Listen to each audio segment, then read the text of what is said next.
मार्कंडेय जी ने कहा, पितामह, जो इस संसार में गोपनीय तथा मनुष्यों की सब प्रकार से रक्षा करने वाला हो, जो अब तक आपने दूसरे किसी के सामने प्रकट नहीं किया, ऐसा कोई साधन बताइए। ब्रह्मा जी बोले, ऐसा साधन तो एक देवी का कवच ही है, जो गोपनीय से भी परम गोपनीय, पवित्र तथा संपूर्ण प्राणियों का उपकार करने वाला है। महामुने, उसे श्रवण करो। देवी की 9 मूर्तियां हैं, जिन्हें 9 दुर्गा कहते हैं। उनके अलग अलग नाम बताते हैं। प्रथम नाम शैलपुत्री, दूसरी मूर्ति का नाम ब्रह्मचारिणी है, तीसरी स्वरूप चंद्रघंटा के नाम से प्रसिद्ध है, चौथी मूर्ति का नाम कुष्मांडा कहते हैं, पांचवी दुर्गा का नाम स्कंद माता है, देवी के छठे रूप को कात्यायनी कहते हैं, सातवां कालरात्रि, आठवां स्वरूप महागौरी के नाम से प्रसिद्ध है, नौवीं दुर्गा का नाम सिद्धदात्री है। ये सब नाम सर्वज्ञ महात्मा वेद भगवान के द्वारा ही प्रतापित हुए हैं। जो मनुष्य अग्नि में जल रहा हो, रणभूमि में शत्रुओं से घिरा हो, जो विषम संकट में फंस गया हो तथा इस प्रकार भय से आतुर होकर जो भगवती दुर्गा की शरण में प्राप्त हुए हैं, उनका कभी कोई अमंगल नहीं होता। युद्ध के समय संकट में पड़ने पर भी उनके ऊपर कोई विपत्ति नहीं दिखाई देती। उन्हें शोक दुख भय की प्राप्ति नहीं होती। जिन्होंने भक्ति पूर्वक देवी का स्मरण किया है, उनका निश्चय ही अभ्युत होता है। देवेश्वरी, जो तुम्हारा चिंतन करते हैं, उनकी तुम निसंदेह रक्षा करती हो। चामुंडा देवी प्रेत पर आरूढ़ होती है, वाराही भैंसे पर सवारी करती है, ऐन्द्री का वाहन ऐरावत हाथी है, वैष्णवी देवी वारोड़ पर ही आसन जमाती है, महेश्वरी वृषभ पर आरूढ़ होती है, कौमारी का वाहन मयूर है, भगवान विष्णु की प्रियतमा लक्ष्मी देवी कमल के आसन पर विराजमान है और हाथों में कमल धारण किए हुए हैं। वृषभ पर आरूढ़ ईश्वरी देवी ने श्वेत रूप धारण कर रखा है। ब्राह्मणी देवी हंस पर बैठी हुई है और सब प्रकार के आभूषणों से विभूषित। इस प्रकार के सभी माताएं सब प्रकार की योग शक्तियों से संपन्न है। इसके सिवा और भी बहुत सी देवियां हैं, जो अनेक प्रकार के आभूषणों से सुशोभित युक्त तथा नाना प्रकार के रत्नों से सुशोभित है। ये संपूर्ण देवियां क्रोध से भरी हुई हैं और भक्तों की रक्षा करने के लिए रथ पर बैठी दिखाई देती है। ये शंख, चक्र, गदा, शक्ति, हल और मूसल, खेटक, तोमर, परशु तथा पाश, कुंद और त्रिशूल से उत्तम साटंड, धनुष आदि अस्त्र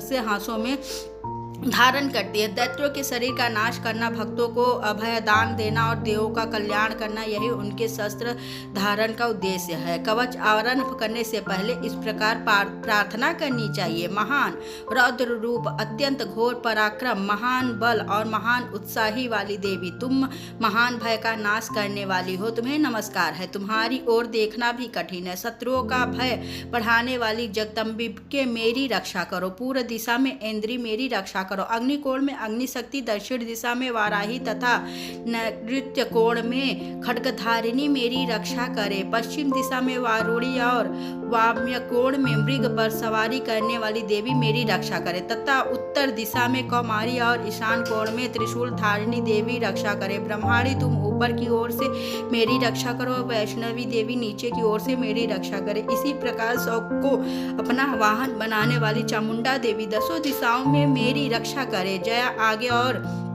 विजया पीछे से और की मेरी रक्षा करे। वाम भाग में अजिता और दक्षिण भाग में अपारजिता मेरी रक्षा करे। उद्योगिनी शिखा की रक्षा करे। उमा मेरी मस्तक की विराजमान होकर रक्षा करे। ललाट में मालाधारी रक्षा करे और यशस्विनी देवी मेरी भव्यों का रक्षा करे। भौमों में मध्य भाग में त्रिनेत्रा और नाथुनों की यम घंटा देवी रक्षा करे। दोनों नेत्रों के मध्य में शारखंडिनी और कानों के द्वारवासिनी रक्षा करे। कालिका देवी कपोलों की तथा भगवती शंकरी कानों के मूल भाग की रक्षा करे। सुगंधा नासिका की और चर्चिका देवी ऊपर की ओठ की रक्षा करे। नीचे की ओठ की अमृत कला तथा जिह्वा की सरस्वती देवी रक्षा करे। कौमारी दांतों की और चंडिका कंठ प्रदेश की रक्षा करे। चित्रघंटा गले की घाटी की और महामाया तालु में रखकर रक्षा करे। कामाक्षी ढोढ़ी की और सर्वमंगला मेरी वाणी की रक्षा करे। भद्रकाली ग्रीवा की और धनुषधारी मेरुदंड की रक्षा करे। कंठ के बाहर भाग की नीलग्रीवा ग्रीवा और कंठ की नली की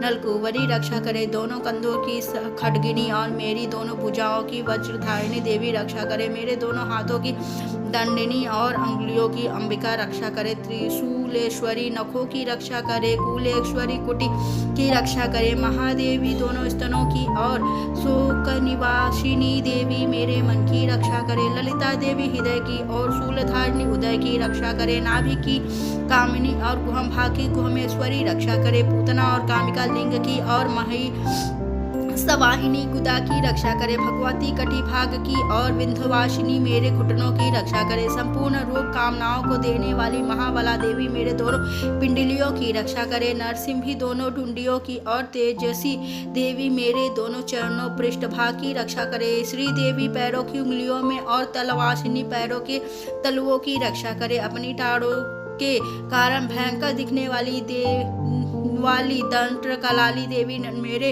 नखों की और उधर्व केशनी देवी केशों की रक्षा करे। कोमावली के छिंद्रों की कौबेरी और त्वचा की बागेश्वरी देवी पार्वती देवी रक्त मज्जा वसा मांस हड्डी और वेद की रक्षा करे। आंतों की कालरात्रि और पित्त की मुकुटेश्वरी रक्षा करे। मूलधार आदि कमल कोशों की पद्मावती देवी और कफ की चूड़ामणि देवी रक्षा करे। नख के तेज की ज्वालामुखी रक्षा करे। जिसका किसी भी अस्त्र से भेद नहीं हो सकता वह अभेदा देवी शरीर की समस्त संधियों में रहकर मेरी रक्षा करे। ब्राह्मणी आप मेरे वीर की रक्षा करे। छत्तेश्वरी छाया की तथा धर्मधारिणी देवी मेरे अहंकार मन और बुद्धि की रक्षा करे। हाथ में वज्र धारण करने वाली वज्रहस्ता देवी मेरे प्राण अपान व्यान उदान और समान आयु की रक्षा करे। कल्याण से सुशोभित होने वाली भगवती कल्याण शोभना मेरे प्राण की रक्षा करे।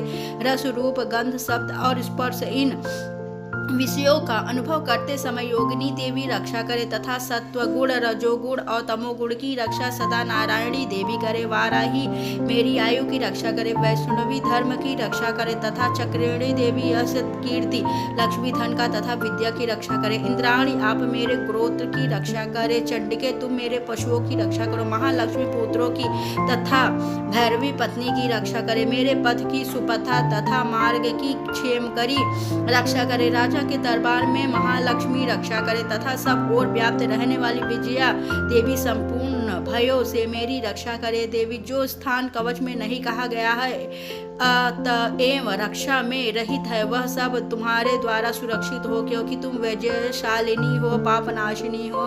यदि आपके शरीर का भला चाहते हो मनुष्य बिना कवच के कहीं एक पग भी न जाए। कवच का पाठ करने से यात्रा करे। कवच के द्वारा सब ओर से सुरक्षित मनुष्य जहाँ जहाँ भी जाता है वहाँ वहाँ उसे धन लाभ होता है तथा संपूर्ण कामनाओं की सिद्धि करने वाली विजय की प्राप्ति होती है। वह जिस जिस अभिष्ट वस्तु का चिंतन करता है उसको निश्चित ही प्राप्त कर लेता है। वह पुरुष इस पृथ्वी पर तुलना रहित महान ऐश्वर्य का भागी होता है। कवच में सुरक्षित मनुष्य निर्भय हो जाता है। युद्ध में उसकी पराजय नहीं होती तथा वह तीनों लोक में पूजनीय होता है। देवी का यह कवच देवताओं के लिए भी दुर्लभ है। जो प्रतिदिन नियम पूर्वक तीनों संध्याओं के समय श्रद्धा के साथ इसका पाठ करता है उसे देवी कला प्राप्त होती है तथा वह तीनों लोकों में कहीं भी पराजित नहीं होता। इतना ही नहीं वह अपमृत्यु से रहित हो 100 से भी अधिक वर्षों तक जीवित रहता है। मकरी चेचक और कोढ़ आदि उसकी संपूर्ण व्याधियां नष्ट हो जाती है। कनेर भाग अभीम धतूरे आदि का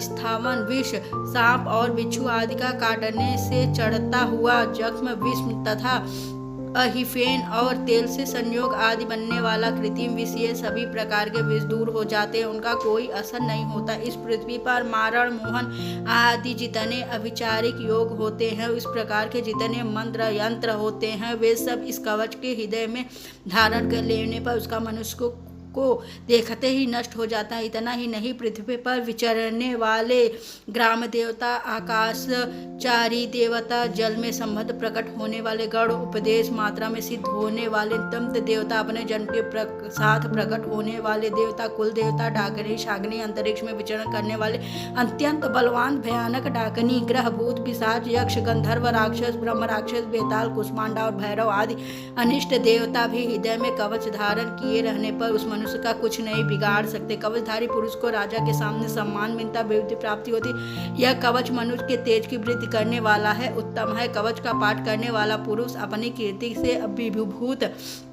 पर अपने स्वयं के साथ साथ वृद्धि को प्राप्त होता है। जो पहले कवच का पाठ करके बाद सप्तशती चंडी का पाठ करता है, उसके जब तक वन पर्व और कानूनों सहित का पृथ्वी टिकी रहती है, तब तक वहाँ पुत्र पौत्र आदि संतान परंपरा बनी रहती है। फिर देह का अंत होने पर वह पुरुष भगवती महामाया के प्रसाद से नित्य महादेवों के लिए दुर्लभ है। यह सुंदर दिव्य रूप धारण करता है, कल्याण